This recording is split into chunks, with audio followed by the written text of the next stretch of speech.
think NSW education system is unique from others, and how is it preparing students for future? So we don't only focus on grades and classes, but also on other skills that will be necessary for the students when they go into university and their professional lives, such as teamwork, leadership, analytical thinking, public speaking, that sort of thing. So we believe in a much more holistic system.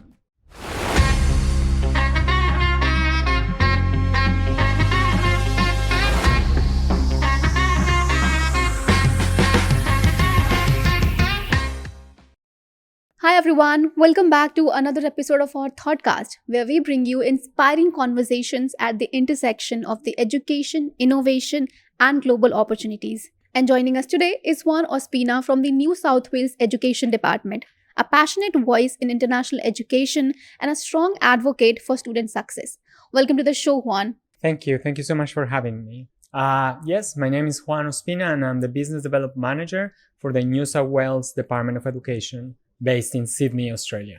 Right, so I'm so looking forward to our conversation today. And so to start off with our listeners who may not be very familiar, what is NSW and how it is the central hub for education, innovation, and global opportunities? So basically, we are the New South Wales government schools, meaning the public school system in New South Wales.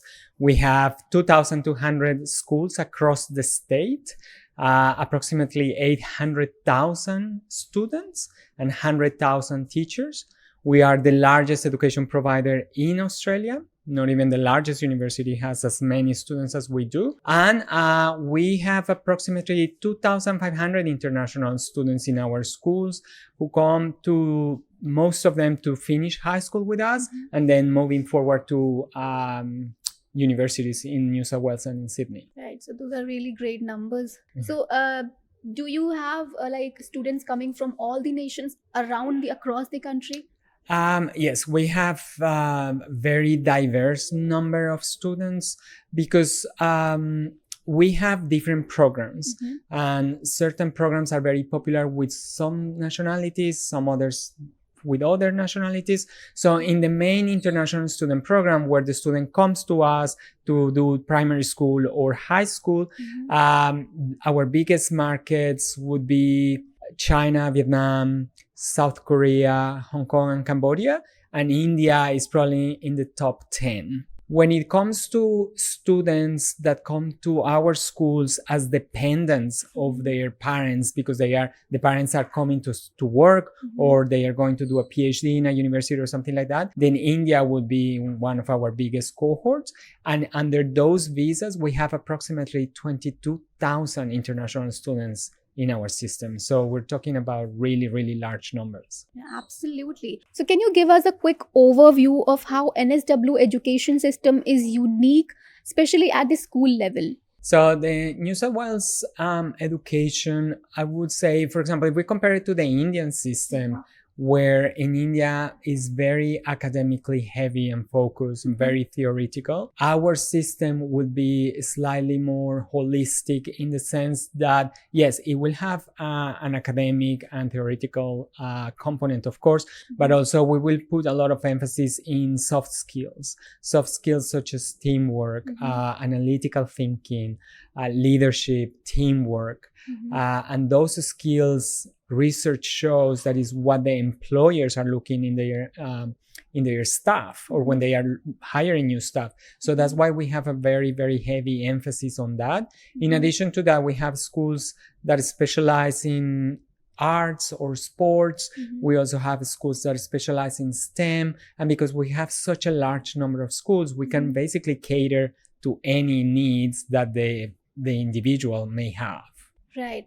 Since we're on the topic, if you see the Indian education system at the school level, we have a particular, like a standard curriculum that we follow. So we study all the subjects till 10th, and then we divide the students among according to their interests. Like if they want to choose the science background, they'll go for the science background. If they want the commerce, they'll go for the commerce. If they want arts and political science, they will go to that. Yeah. Apart from that, we offer them extracurricular activities, such as some students are interested in coding, computer coding. Some students are interested in other curricular extracurricular activities. Yeah. So is the curriculum same in the Australia also, or is it like there's some kind of difference?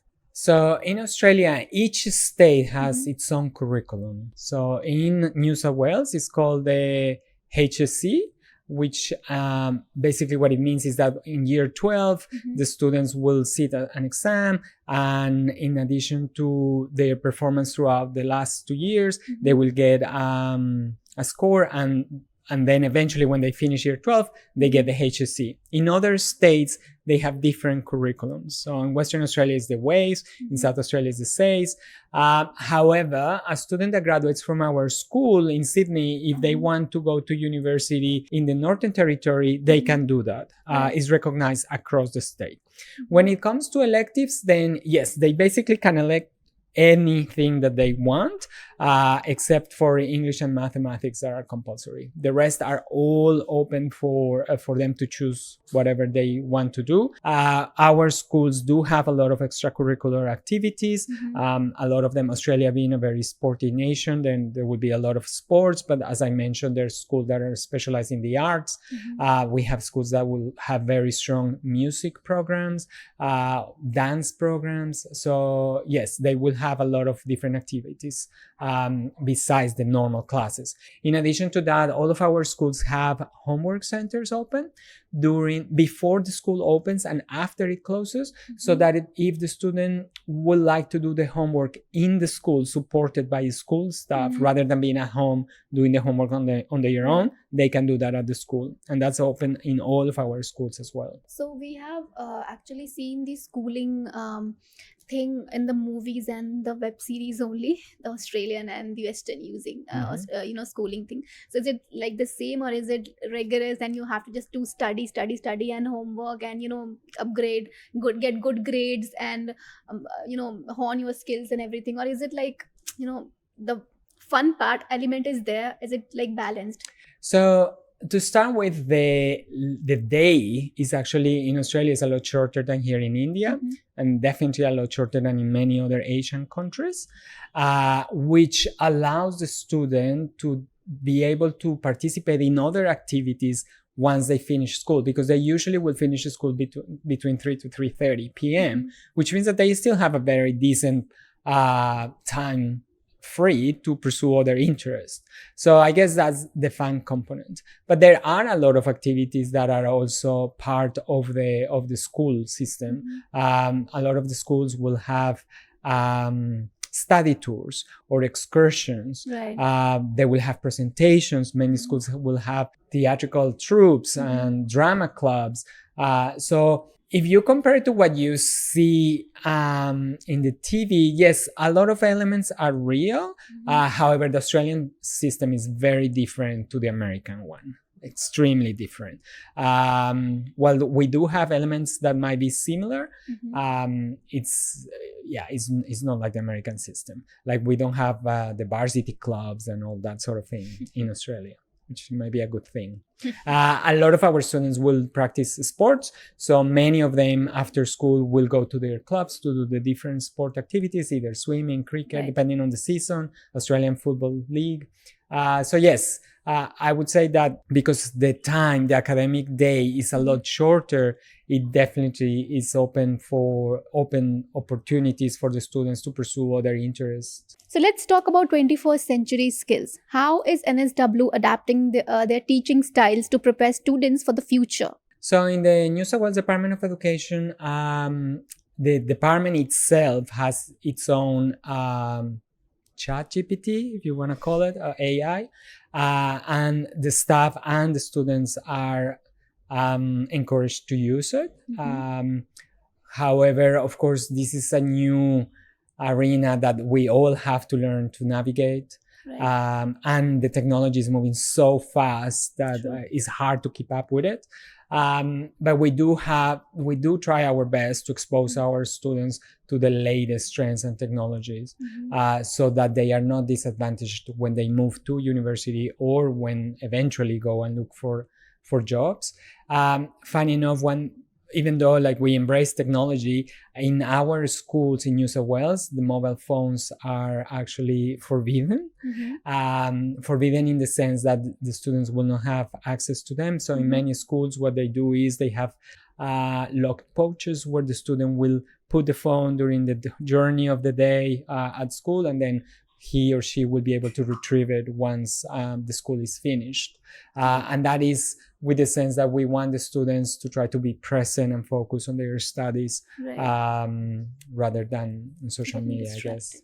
And also it gives them the break from social media, because we have seen many instances where social media can be a good thing, but also can be a bad thing. And it can be used for not very novel objectives. So that will give the students kind of a break from it as well, which can be very important in many cases for the mental health, which is something that we do try to focus a lot on the mental health of the students, so that they can flourish and become the best selves of themselves. So it's absolutely important to give them that break from social media, because it can be addictive, and it actually, social media is very distracting. Since I'm working in social media, I know that very well. Yeah, I'm sure. So when I talked about Indian education system, since I already mentioned that we divide the students in the category wise after the standard 10th education, that if some student is interested in science or medical, they can choose that, or commerce, they can choose that. So how is Australian education system? So the purpose of doing that is to make them ready for the college. So a science student probably will choose a engineering college, or something related to tech. Commerce students will choose MBA or marketing, or any kind of marketing field. So how is Australian education system preparing students for college, for further studies? So in our schools, the students, especially the senior students, they will be able, as I mentioned, to choose based on their interest. However, we do have schools that are selective schools, where students that perform very well, for example, in mathematics, they will be able to pursue much more advanced mathematics than the average student. And we have those schools, those areas, those specific specialized courses in different areas. However, in our schools, we try that nobody's left behind. So even though, yes, if you are doing very well, you can try and explore a much more difficult level of mathematics, that doesn't mean that the ones that are not as bright will be left behind. The teacher and the philosophy of the department is that everybody will be uplifted as better as they can with the resources that we have available.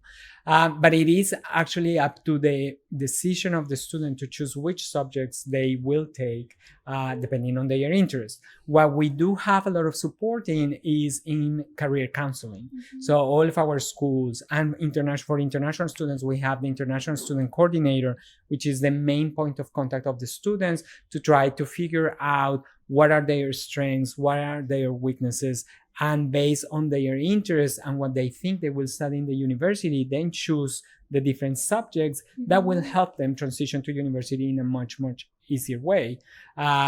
So there is a lot of support to guide them, but ultimately it will be up to the student to make the choice. So it's a very holistic approach to prepare them for the college, for the further studies, that whatever they want, they can choose. It's not necessary that a student is studying mathematics, so he have to choose the tech field. Correct. And the other thing I think is important, and it might be a difference to the Indian schools and also the way the Indians family operate, is I would probably suggest that in Australia, the kid has more freedom, and it's more up to the kid's responsibility to realize what they want to choose. Here, I know, being a very conservative culture, the parents are a lot more involved in the decision-making process of the kids. In Australia, that's probably a little bit less rigid. There's more flexibility. I'm not saying that the parents are not involved. They are, but probably I would suggest that the kids over there will have a little bit more of freedom on what they want to choose. Yeah. Right. That's absolutely great. Classroom education is one thing, but we all know that that is not enough. So how does the Australian or the New South Wales Education Department help students in developing the cultural inclusivity or the personal development? Okay. So New South Wales is very diverse. And we have, because we cover the entire state, depending on where you are in Sydney, you will have very different communities. So depending on the community, there's a lot of community support besides the support that the school provides. The school support system is basically, of course, the teachers. Then you have all the counselors, career counselors, international student coordinator, if it's a school that accepts international students. And that's, I guess, to give the student all the tools necessary for the kid or the student to actually flourish as a person, not only academically, but also personally. There is also lots of support when families are struggling or there's conflict in the family, not only from the school perspective, but also from the international office for the international students that are with us.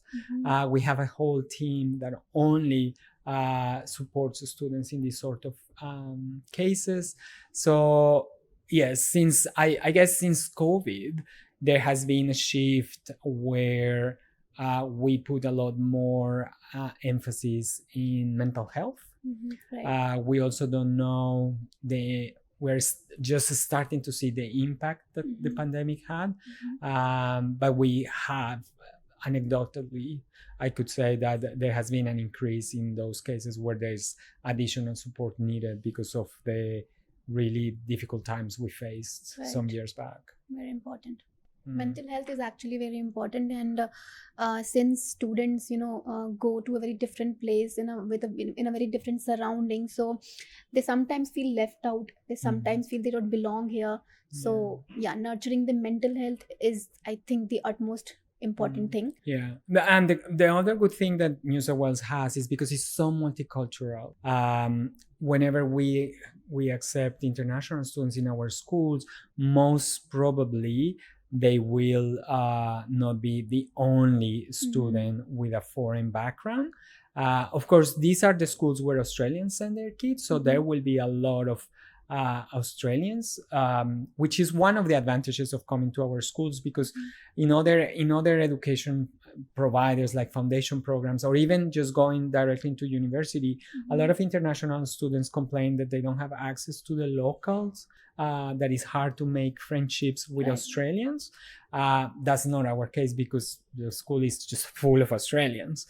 It could be Australians that look, because they will have different backgrounds. There could be Chinese Australian, Vietnamese Australian, Indian Australian, or Colombian Australian like myself. It will be very diverse, but these are local kids. So that's one of the advantages. And the kids will definitely not feel isolated. In the case of India, you can find all the Indian foods over there because there's such a large Indian community in Sydney. So the kids will feel very supported, to be honest. Right. So as you mentioned that students from all the background and countries come to Australia to study. So I can just picture it that the student life there is quite vibrant. Yes, it is. Especially, I would say, in the elder kids, because they are getting prepared to finish school and start a new chapter in their life. But yes, there's activities, there's presentations, there's social gatherings. It is very vibrant. Even in the schools that are not in Sydney, but in the regional areas, which I go and visit as well, there's this really, really strong sense of community around the school. And it's a very vibrant, multicultural, supportive environment for somebody to be in. Right. So Australia is naturally very beautiful, as we have seen, in the TV, obviously. It's very beautiful, but the main concern of parents is about the safety of the child. So, how safe is Yeah. Australia for students, for Uh, international students? yes. So, look, I get asked this question a lot of the times. The reality is that the schools in general are very, very safe. Of course, like everywhere, there will be rowdy kids Right. in schools, but that's just, I guess, a process of growing up. Right. However, we do have the processes and the checks and balances to make sure that the kids will not be at any time in any harm. Right. A lot of our students, around 30% of our international students, will actually stay in homestays rather than with relatives or friends. And those homestays are all pre-vetted by us, by the government. So if a family enrolls in our homestay program where they will host international students, we actually visit the actual house Right. to make sure that one, that the building is a safe family environment, to make sure that the kid that we're going to place in the house will be in a family environment. All the people that are over 18 years of age in that household will have to present police clearance checks. So yes, we do take safety very, very very importantly, because at the end of the day, it's the government of New South Wales hosting these kids, and we want to make sure that they have the best experience possible. And whenever there are cases that something that should have not happen, then there is a lot of support for the affected students, and we will try to, of course, remove the kid from any harm situation as soon as we are made aware of. I think what is important here is to make sure that people know that if they feel uncomfortable or not safe at any point of time, they should not keep quiet. They should raise their hand and say, like, to a teacher or to a coordinator, I'm not feeling safe, this is happening, so that we can put in place a plan to remove that factor that is making the student not feel great. Yeah. Right. Since most of the students are under 18, and students are parents are sending such young children abroad to study, so that's a very relief hearing from you that the government of Australia make measures to provide safety to the students. Also, I want to ask, financial aspect is a very big thing. Yeah, they are, since most of the students are below 18, so they won't be able to, I think, do the part-time job. So what students can expect in terms of commuting? Are there any student passes for them? Any discounts for them? Great question. So I believe in India is the same. The public school system in New South Wales, the schools have catchment areas. So if you live in, let's say here, sector 30, that means that you have to attend the school that is for sector 30. Right. You are not able to go to sector 40 for schooling. This is very, very strict with the smaller kids. So the public schools, which is the primary schools, because in Australia we have the primary schools and high schools separate. So that's very, very strict when it comes to the smaller kids.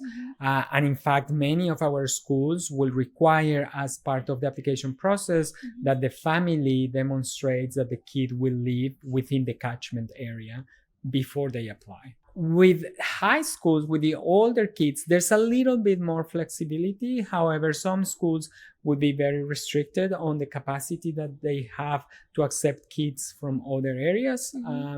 However, we usually, kids, the longest commute they will have would be one bus ride. And the bus must have a direct line. They cannot, don't allow them to change a bus line.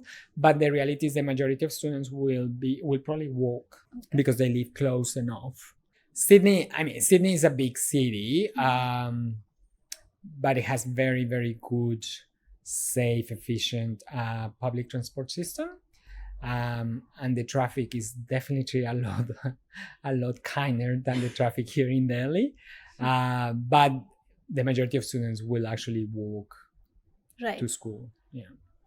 Do we also have any kind of scholarships there for students? So, because we're the public school system, we do not have scholarships. We don't have scholarships for the domestic students, so we don't offer them for international students.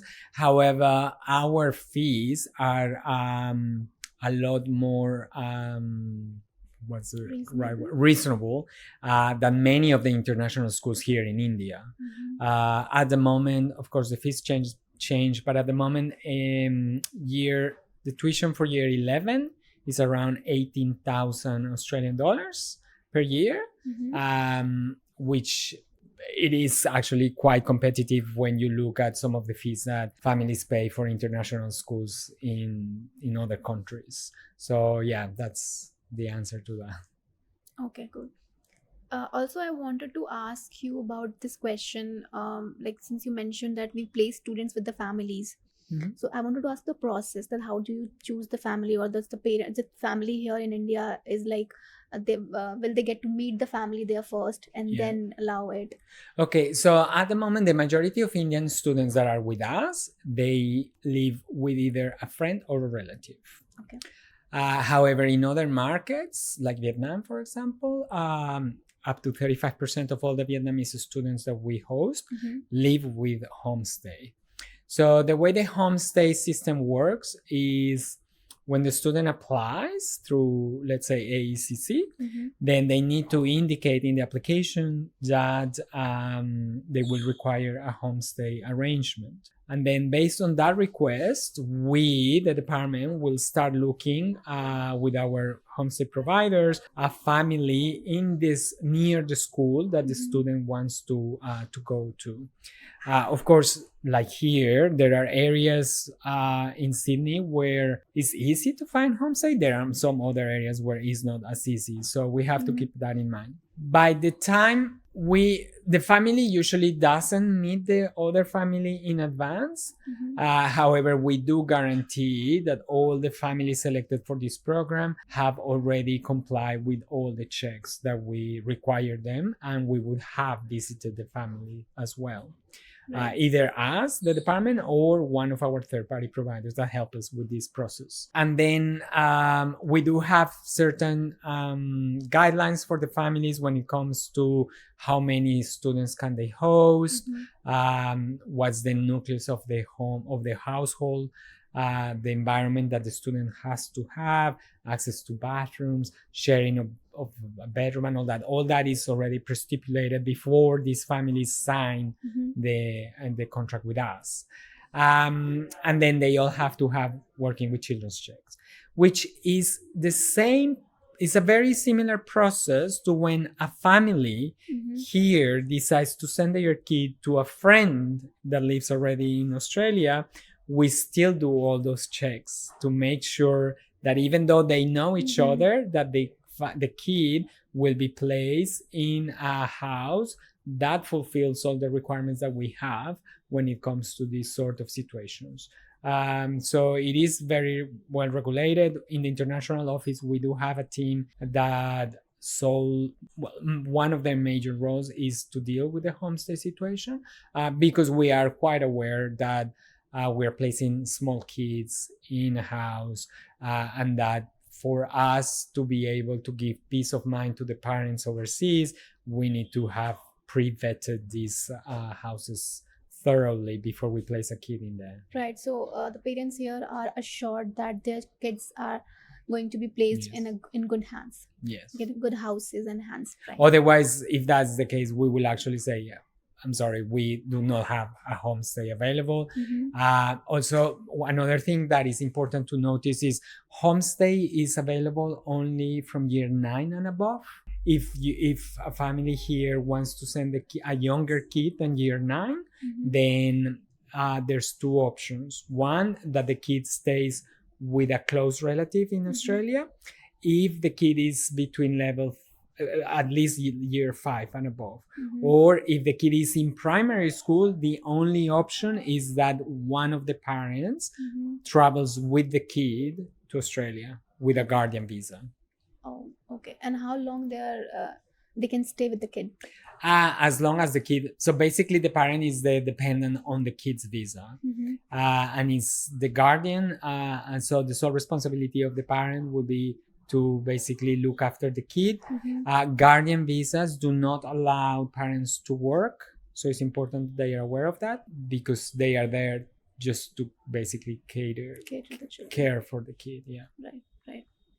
So, for my next question, if you could leave international students and educators one message about studying or partnering with NSW, what would it be? So I will say that we are very experienced, not only because we're the largest educational body in Australia with the largest number of students, but also because we have been hosting international students for a really, really long time. We offer very, very high quality education, which is usually a springboard that the families use to send their kids to the universities in New South Wales. So the majority of parents send their kids to us is because they see the time the kid spends with us as a really good way to do that change from their country to the school before going to university. Right. And these are the schools where the majority of Australians study. So as we know, Australia has great universities, a great education system, and is available to international students as well at a very, very competitive price.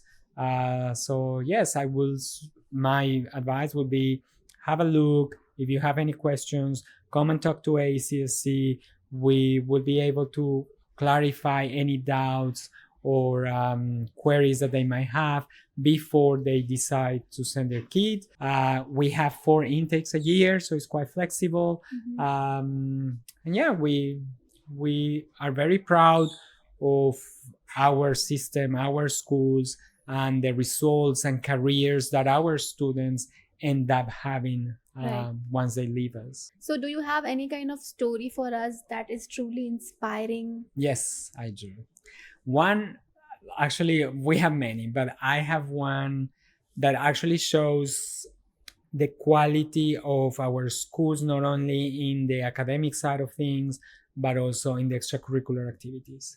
So in the last Olympic Games in Paris, Australia did very, very well. Right. I don't remember the exact medal count, but was one of Australia's best performance in the Olympic Games ever.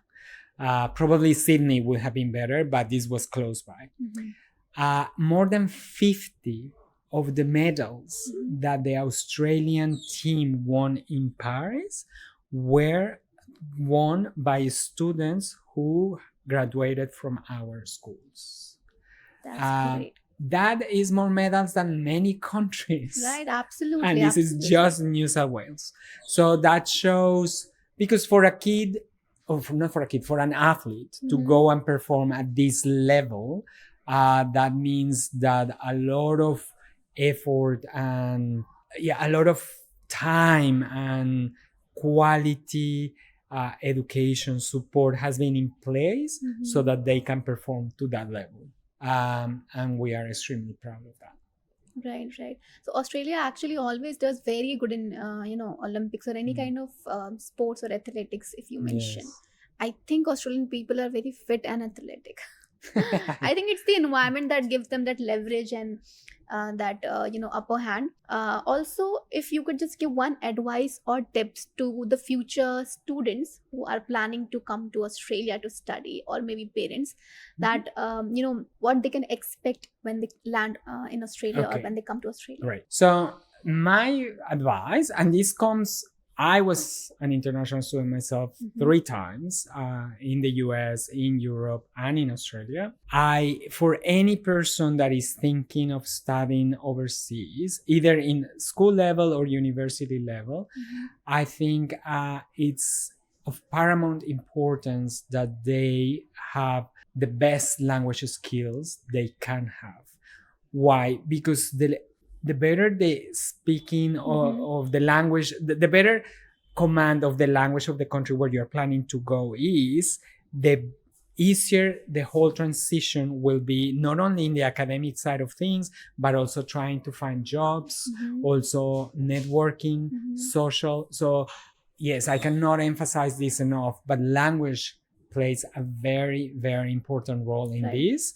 And the better you speak the language, the better you command the language where you're going, of the country where you're going, the easier this whole experience will be. Right. Absolutely. It's very important, actually. Mm.